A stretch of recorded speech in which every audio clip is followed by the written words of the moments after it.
3개로 구성되어 있습니다. 8회에서 5점짜리가 출제됐고요. 9회에서는 그 방제시설의 괄호넣기가 출제가 되었습니다. 자, 농업재의 특성입니다. 농업재는 그 몇 가지 특성이 있는데요. 불예측성, 광역성, 동시성, 복합성, 계절성, 피해의 대규모성, 불가항력성. 이 제목만 봐도 대충 느낌이 오는 그런 재해가 되겠습니다. 불예측성이라고 하면 재해 발생의 정확한 시기나 장소, 규모를 예측하기가 어렵다는 겁니다. 광역성은 이 자연재해는 발생하게 되면 재해가 넓은 지역에서 발생하게 됩니다. 이론서에 이제 피해 지역의 불균일성이라고도 얘기를 하고 있는데요. 광역성의 특징이 있고, 그 다음에 동시 복합성이 있습니다. 광범위한 지역에서 동시에 다발적으로 복합적인 피해가 발생하게 됩니다. 그리고 계절에 따라 다양한 재해가 발생하는 그런 계절성을 띠고 있습니다. 이론서에서는 이걸 피해 발생의 이질성이라고 다르게 표현하고 있기도 합니다. 그리고 재해가 발생하면 그 막대한 피해가 발생할 수가 있습니다. 그리고 이것은 인위적으로 방지하기에는 한계가 있는 그런 불가항력적인 그런 특성을 가지고 있다고 하겠습니다. 이제 8회에서 5점 문제가 출제가 되는데, 농업재해의 특성 5가지만 쓰시오, 이런 문제가 나왔었습니다. 그러니까 아마도 그 불예측성, 광역성, 동시성, 복합성, 계절성, 피해 규모의 대규모성, 불가항력성, 이 가운데 5개를 쓰면은 아마 점수를 주지 않았을까 그렇게 생각됩니다. 농업재해보험의 특성과 기능을 한번 살펴보도록 하겠습니다. 앞에서 살펴본 거와 연관이 되는데요. 대상 재해가 자연재해라는 겁니다. 그리고 자연재해다 보니까 손해평가를 하는데 어려움이 있습니다. 어떤 정형적으로, 정량적으로 정확하게 측정하기가 어려운 그런 그 측면이 있습니다. 그리고 위험도에 대한 차별화가 곤란합니다. 예를 들면 교통사고, 화재, 사람의 수명, 이런 것들은 어떤 확률적인 통계가 있는데, 이 자연재해라는 것은 워낙에 그 정형화돼서 발생하지 않기 때문에 이것을 위험도에 대해서 정확한 수치로 나타나는 게 어렵게 됩니다. 이걸 이제 위험도에 대한 차별화가 곤란하다, 이렇게 표현을 하고 있습니다. 그리고 경제력이 낮은 농업인을 대상으로 하다 보니까 이것을 보험을 잘 가입을 안 하려고 합니다. 국가에서 보조를 기본 50%에다 지자체에서 30-40%를 해도 여전히 그 가입률이 그렇게 높지가 않습니다. 그리고 농업재해보험은 기본적으로 손해보험입니다. 그리고 물보험, 그러니까 사람을 대상으로 하는 인보험에 대해가 되는 말이죠. 물보험으로서 손해보험의 성격을 띠고 있습니다. 그리고 이제 농작물이다 보니까 보통 이제 그 1년생이 대부분이죠. 물론 단년생도 있긴 한데, 단년생이더라도 1년마다 계절의 변화에 따라서 싹이 나가지고 결실 맺을 때까지 보통 이제 1년 단위로 단기 소멸성 보험이 되겠습니다. 그리고 앞에서 살펴본 농업재해의 특성에 따라서 사실은 보험으로 만들기에 적합한 그런 재해는 아닙니다. 그러다 보니까 이 민영보험사에서는 이것을 감당하기 어렵기 때문에 국가 재보험 형태로 해서, 재보험을 받아주는 형태로 해서 운영이 되고 있습니다. 그렇게 해서 이제 농업재해보험이 성립이 되고요. 그렇게 되면 그 기능은 재해농가의 손실회복, 또 농가의 신농력 증대, 농촌지역 경제 안정화, 농업정책 안정적 추진, 지역사회 안정, 재해 대비의식 고취, 이런 그 순기능을 한다고 보겠습니다. 자세한 내용은 이론서나 이론서 해설에 나와 있으니까요. 그렇게 어렵지 않은 내용이니까 한번 살펴보시기 바랍니다. 그래서 이제 농업재해보험은 기본적으로 농업재해보험법, 동시행령, 농업재해보험 손해평가 요령, 이렇게 그 3가지가 중요한 그 축이 되겠습니다. 근거 규정이 되겠고요. 시험 문제도, 1차 시험 문제도 이 3가지에서 농업재해보험법 과목이 있죠. 그 과목도 이 3가지에서 나오게 됩니다. 그 이외에도 이제 관련되는 법률에는 이제 농업재해보험에서 보상하는 목적물의 범위, 목적물별 보상하는 병충해 및 질병 규정, 그 다음에 농업재해보험 통계 생산관리 수탁관리자 지정, 농업재해보험 사업의 운영 등에 관한 규정, 재해보험 기금 운영 규정, 이런 하위 규정이 있습니다. 자, 농작물 재해보험 운영체계를 간단히 살펴보고 가겠습니다. 앞전 시간에서도 살펴본 바와 있습니다만은, 일단 농림축산식품부가 주관 부서가 되고, 그 밑에 농업정책보험금융원, 농금원이라고 하는 공공기관이 있습니다. 여기에서 이제 사실은 실무는 모두 담당하게 됩니다. 그래서 재보험 사업자 선정한다든지 약정을 체결한다든지 보험료와 운영비의 보조금을 지급하는 일을 이제 이 농금원에서 하게 됩니다.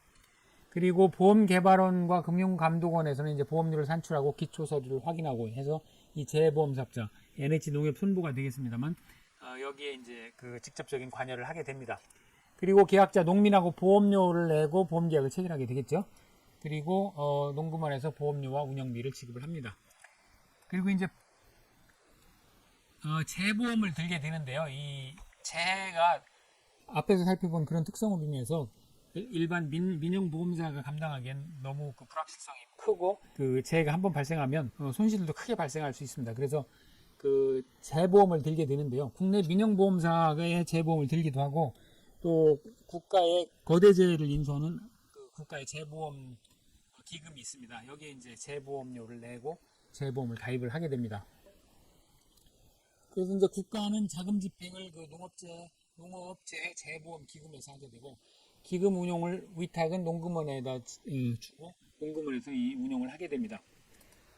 그래서 이제 보험 사고가 발생하면 평가사, 평가인, 손해사정사한테 손해평가를 의뢰를 해서 손해평가 결과를 제출을 하면 재보험사업자에게 제출하면 그 수당을 지급하고 그에 따른 보험금을 지급하는 이런 체계가 되겠습니다. 그리고 그 재보험 사업자나 국가로부터 재보험금을 받게 되겠죠. 이런 그 얼개로 운영이 되겠습니다. 자, 그러면 농작물 재보험의 가입 조건을 한번 살펴보도록 하겠습니다. 여기서부터는 그 농작물 재보험의 일종의 개요입니다. 개괄적인 내용을 살펴보도록 하고요. 가입 자격 요건이 있는데요. 일단 계약자, 피보험자는 사업 실시 지역에서 보험 대상 작물을 경작하는 개인 또는 법인입니다. 가입 요건으로는 세 가지가 있는데 대상 농작물을 재배하는 지역이 해당 농작물에 대한 보험 사업 실시 지역이어야 합니다. 그래서 이런 조건이 하나 있고요. 그 다음에 경작 규모가 일정 규모 이상이어야 됩니다. 이건 뒤에서 더 자세히 한번 살펴보도록 하겠습니다. 그리고 농업경영체 등록이 되어 있어야 합니다. 근데 이제 요거는 보험료의 50% 이상 정책자금 지원 대상 포함 요건입니다. 즉, 그 보험료 보조를 받기 위해서는 농업경영체 등록이 되어 있어야만 보조를 받을 수 있습니다. 이게 이제 실무상으로 농업경영체 등록이 안 돼 있는 경우는 거의 없다고 하고요. 농업경영체 등록이 안 돼 있는 경우에도 가입이 가능은 한 거는 같습니다. 뭐 이장의 확인을 받아서 가입을 한다고 그러는데 가입 대상 품목 및 가입 자격이 있습니다. 이게 2021년 기준인데 2022년에도 크게 바뀌지는 않을 것 같습니다. 2023년에 세 개 품목이 귀리, 양상추, 그 다음에 시설 감자 해가지고 이 세 가지가 추가되는 걸로 알려지고 있는데 2022년도 기준으로도 바뀔 것 같지는 않습니다. 그래서 대부분 품목은 농지의 보험 가입 금액 또는 생산액 또는 생산비가 200만원 이상이어야 가입이 됩니다. 그런데 이제 일부 품목은 100만원 이상이어도 되는 품목이 있고요. 옥수수, 콩팥, 배추, 모팥, 단호박, 당근, 시금치. 그 다음에 벼밀보리, 메밀은 50만원 이상이면 가입이 가능합니다. 그리고 이제 이 시설인데요. 시설의 경우에는 포도대추 3달에는 비가림 시설도 같이 가입을 하는데 이 최소 가입 면적이 200제곱미터 이상이어야 합니다. 그리고 농업용 시설물 및 시설작물, 여기 이제 원예 시설이 되겠는데요. 그러니까 소위 말하는 이제 하우스 작물이 되겠습니다. 하우스와 하우스 작물. 그 다음에 버섯 재배사 및 버섯 작물은 단지 면적이 300제곱미터 이상이어야 합니다. 그 다음에 차, 조사료용bio, 사료용 옥수수는 농지 면적이 1000제곱미터 이상이어야 가입이 가능합니다. 재해 범위 및 보장 수준이 있는데요. 여기서 이제 보험 대상 농작물, 보험의 목적물, 그 다음에 보험 사업 실시 지역, 보험 대상 재해의 범위, 자기부담금, 이런 내용인데요. 요거는 그 이론상, 이것도 역시 그 개괄적인 개념을 설명을 드렸으니까 더 참조하시기 바랍니다. 그 다음에 이제 자기부담 비율인데요. 자기부담 비율은 원래 이제 보험에서는 이제 자기부담금이라고 합니다. 자기부담금을 보통 이제 그 부담을 하죠. 예를 들면 자동차 보험 같은 경우에 자기부담금 50만원 범위 내에서 사고가 발생하면 그거는 내가 부담을 하고 그 안에 발생한 거는 내가 부담하고 그걸 초과하는 금액을 보상해주는 이런 형태인데 이 농작물 보험에서는 자기부담금을 형태를 띠기도 하고 대부분은 자기부담 비율이라고 해서 이게 보험 가입 금액의 일정 비율을 갖다가 계약자가 부담을 하도록 그렇게 되어 있습니다. 자, 품목별 가입 단위를 한번 살펴볼까요? 자, 농작물은 필재 관계없이 논두렁 등으로 경계 구분이 가능한 농지가 가능합니다. 그러니까 번지수가 뭐 어떻게 되어 있든지 간에 구분이 가능한 농지면 가입이 가능합니다. 과수원의 경우에는 한 덩어리 토지 개념으로 필지, 지번과 관계없이 과실을 재배하는 하나의 경작지다 이렇게 되어 있습니다. 그래서 예를 들어서 집원이 이렇게 번지수가 여기 1번지, 2번지 이렇게 돼 있더라도 이것이 통으로 하나로 돼 있으면 이걸 하나로 가입을 하게 됩니다. 이것을 나눠서 가입은 못하도록 돼 있습니다. 왜 그러냐면 그 역선택, 지난 시간에 역선택에 대해서 한번 설명드린 적이 있었죠. 예를 들면 이게 통으로 지금 경작을 하고 있는데 여기는 뭐 농지가 낮아가지고 여기 냉해를 입기 쉬운 지역이다. 그러면 이 부분만 가입을 하고 싶어 하겠죠. 그래서 이제 이런 경우에 역선택이 되는데 이런 걸 방지하기 위해서 이렇게 통으로 경작을 한다 그러면 이것은 하나의 농지로 봐가지고 가입을 해야 된다. 이제 이렇게 되겠습니다. 반면에 이게 필지가 번지수가 이게 100번지 한 번지일지라도 여기에 뚝으로 이렇게 뚝을 쌓아놔서 경계가 져 있다 그러면 이것은 각각 가입이 가능합니다. 그러니까 필지, 번지와 관계없이 각각 여러 개로 쪼개서 가입할 수도 있고 이게 구분이 돼 있다면. 자, 반면에 농업용 시설작물과 버섯 재배사 버섯은 조금 좀 다릅니다. 하우스 1단지 단위로 가입 가능하며 단지 내 인수 제한 목적물 및 타인 소유 목적물은 제외가 되겠습니다. 이 단지 단위로 가입을 하게 됩니다. 이것도 마찬가지로 하우스가 이렇게 여러 개 있는데 이것을 나눠가지고 쪼개서 이렇게 가입은 안 됩니다. 이게 한 단지 안에 있으면 단지 단위로 가입을 해야 됩니다. 그 단지라고 하면 도로, 뚝방, 제방 등으로 경계가 명확히 구분되는 경지 내에 위치한 시설물입니다. 이것도 그 개념이 그러니까 같은 개념이죠. 이게 단지가 이제 구분이 완전히 돼가지고 경계 뚝이나 단지, 도로, 뚝방, 제방 등으로 이렇게 경계가 돼 있다 그러면 이것은 별도 단지로 해가지고 1단지, 2단지 각각 가입을 해야 된다. 이제 이런 그 보험 가입 금액을 살펴보겠습니다. 보험 가입 금액은 품목마다 조금씩 다른데 그 수확량 감소 보장의 경우에는 가입 수확량의 가입 가격을 곱하고 1,000원 단위 미만을 절사하도록 그렇게 되어 있습니다. 이게 뭐 그 품목마다 조금씩 예외가 있는 게 있는데 이것은 그냥 공통적인 상황이 이제 그렇다는 거고, 요게 과거 업무방법서에는 보험 가입 금액이 굉장히 중요하게 다뤄졌는데 2022년 개정된 이론서에서는 이 보험 가입 금액을 그냥 통칭해서 이렇게 설명하고 끝내고 있습니다. 이때 그 가입 수확량이라고 하면 보험에 가입한 수확량으로 평년 수확량의 일정 범위 내 50%에서 100% 사이에서 계약자가 결정을 하도록 되어 있습니다. 이제 이 평년 수확량도 사실은 업무방법서에서 굉장히 중요하고 시험 문제에서 여러 번 나왔는데 이론서에서는 평년 수확량을 어떻게 구하고 하는 그 산식이 전부 빠졌습니다. 그래서 평년 수확량의 개념이 일단 그 어떤 농지에서 기대되는 예상되는 수확량입니다. 그래서 이제 이게 대부분 농작물 재보험은 기평가 보험이 되는데요. 계약하는 시점에서 평년 수확량이 결정이 됩니다. 그래서 평년 수확량이 결정되고 결국 가입 수확량도 이 평년 수확량의 일정 범위 내 곱하기 가입 가격도 이미 결정이 돼서 가입 시에 이미 결정이 됩니다. 그렇기 때문에 이게 이제 보험 가액이 결정되는 기평가 보험이 되고요. 그 보험 가액 가운데 이제 손해가 얼마나 났느냐, 수확이 얼마나 줄어들었느냐를 가지고 피해율을 구해서 보험금을 구하는 이런 형식이 됩니다. 이때 가입 가격은 보험에 가입한 농작물의 킬로그램당 가격이 되겠습니다. 나무손해의 경우에는 이제 일주당 가격이 되겠고요. 과실의 경우에는 여러 품종의 운식 섞어서 심어져 있다 하더라도 단일 가격을 적용하고 있습니다. 그 다음에 벼의 경우에 이제 농지별 가입 수확량 곱하기 표준 가격을 보험 가입 금액으로 합니다. 이때 표준 가격이라고 하면 직전 5개년 시군별 농협 RPC 계약자의 수매가 평균 곱하기 민간 RPC 지수다 이렇게 되어 있는데요. 일단 RPC라고 하면 그 Rice Processing Complex라고 해서 미국 종합 처리장을 얘기합니다. 쉽게 얘기해서 방앗간입니다. 옛날 방앗간인데 지금은 완전히 기계화돼 가지고 기계화 대형화돼 있죠. 그래서 미국 종합 처리장이라고 합니다. 민간 RPC가 운영되고 있기도 하고요. 이 농협에서 뭐 운영하는 것도 있는 것 같습니다. 그래서 시군별로 농협 RPC에서 계약 재배를 합니다. 이거 여기서 그 수매를 하겠다 이렇게 이제 계약 재배를 하는데 직전 5개년의 수매가 평균을 내고 여기에 이제 민간 RPC 지수 요거는 그 정확하게 어떻게 산출하는지는 나와 있지 않습니다만은 그 매해년도에 자 버섯은 이제 생산비 보장 방식인데요. 버섯하고 그 원예 작물하고 이제 생산비 보장 방식인데요. 이것은 하우스 단지별로 연간 재배 예정 버섯 중 제일 비싼 생산비의 버섯 가액의 50% 100% 가운데 선택을 하도록 되어 있습니다. 이것은 원예 작물도 마찬가지 개념입니다. 연간 재배 예정 작물 중에서 제일 생산비가 비싼 작물의 가액의 50%에서 100% 사이에서 선택하도록 되어 있습니다. 그리고 이제 농업용 시설물은 단지 내 하우스 한 1동 단위로 해가지고 제조달 가액의 90%에서 130% 사이에서 선택을 합니다. 이 제조달 가액이라고 하면 새로 설치했을 때 그 드는 비용, 그러니까 신가보험이라고 그 말씀드렸었죠. 그 제조달 가액 기준으로 해가지고 이렇게 보험 가액을 가입을 합니다.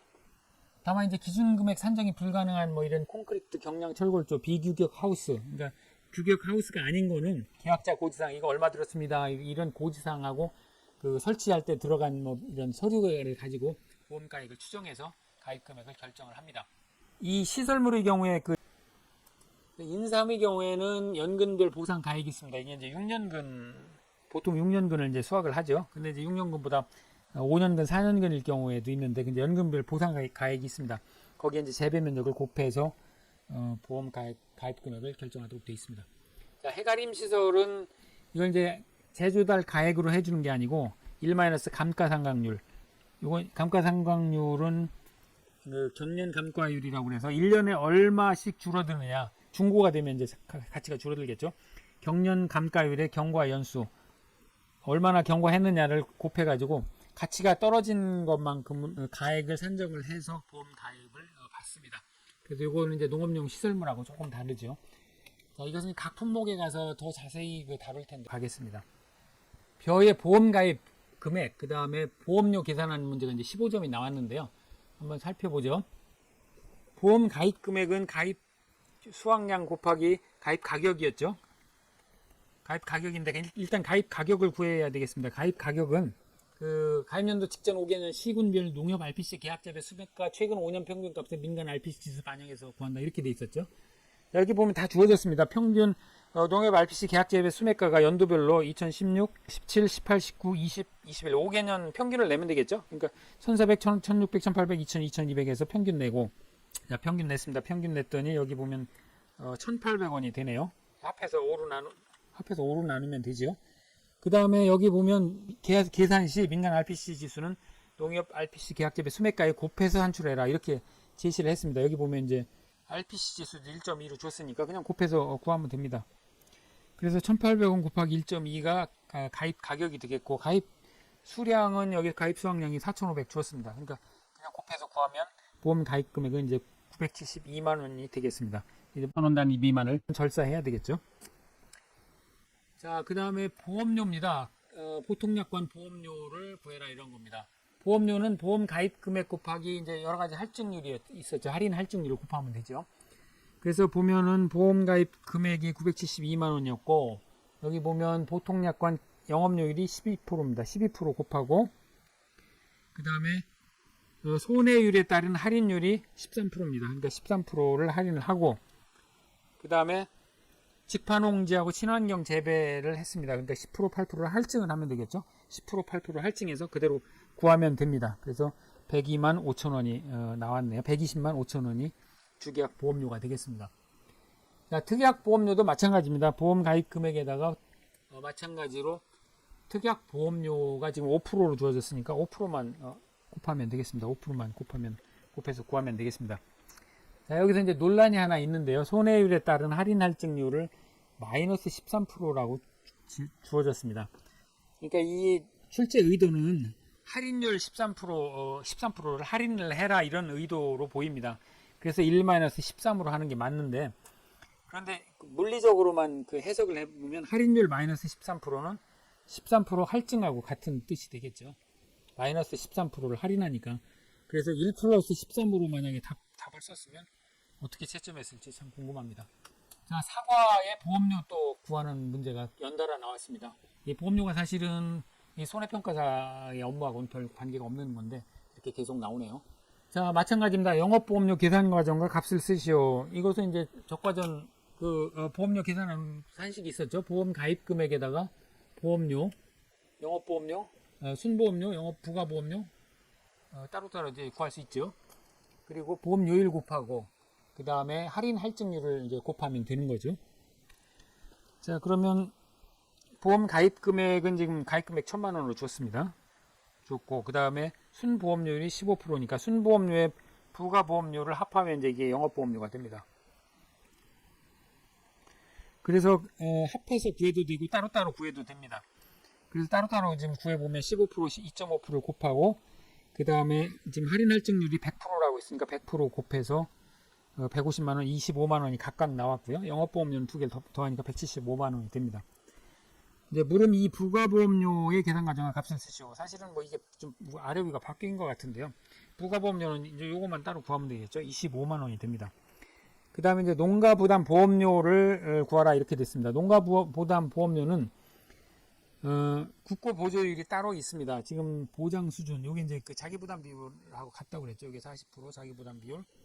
이게 이제 10%인데 지금 자기 부담 비율이 지금 20%형으로 줬습니다. 그러니까 20%형에 해당하는 요 80%가 되겠죠. 그래서 50%를 지금 국고 보조를 해줍니다. 그러면 농가부담 보험료는 어떻게 구할까요? 자, 농가부담 보험료는 부가보험료는 일단 100%를 국가에서 보조를 해줍니다. 그리고 농가부담 보험료는 순보험료의 일정 비율을 보상해 주는데 지금 50%를 보조를 해주니까 순보험료의 1만에서 50을 해서 75만 원이 농가 부담 보험료가 되겠습니다. 이것도 지금 논란이 좀 있는 문제인데요. 지금 할인 할증률 100%라고 이렇게 지금 제시를 하고 있습니다.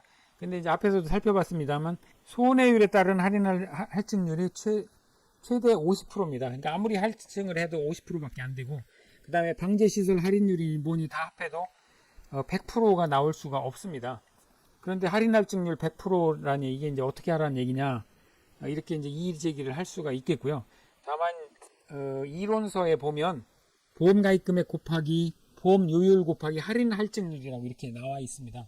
그래서 그냥 주어진 대로 곱하는 것이 이제 출제 의도일 텐데 당연히 이런 이의 제기가 가능해 보입니다. 그래서 이 문제도 어떻게 채점을 했을지 규칙과 주목되는 그런 문제 중에 하나입니다.